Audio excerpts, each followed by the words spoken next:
The maiden flight of China's new J-20 stealth fighter earlier this month. The images have focused attention on China's modernization of its military.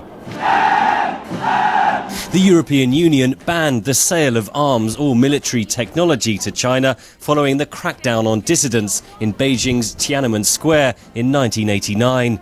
But Alexander Neil of the Royal United Services Institute, a British defence analysis group, says China's growing financial influence in Europe is starting to tell. EU member states certainly feel pressured by China, and given the economic contagion which seems to be spreading through the EU at the moment, many national leaders, I'm sure, will think twice about how they engage the Chinese on investment, which essentially is bailing them out of elements of their economic doldrums. Beijing has just signed a series of huge deals with European companies, including a $5 billion investment with car makers Volkswagen and Daimler in Germany.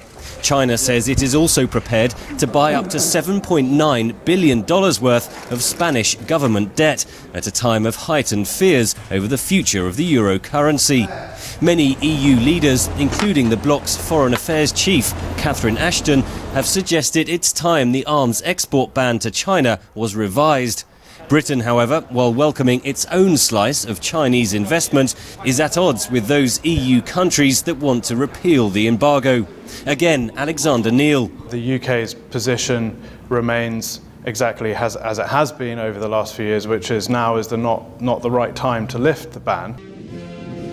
Recently leaked US diplomatic cables indicate Washington is also opposed to easing the ban, though Chinese President Hu Jintao sought during a visit earlier this month to calm fears over China's investment in its military.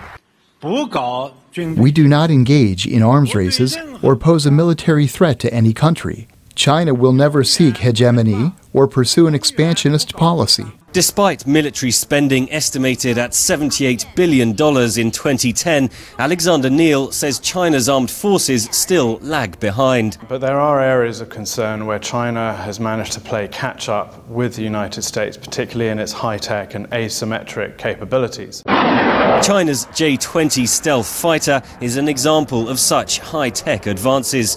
Beijing is pressuring the EU to allow the export of military technology.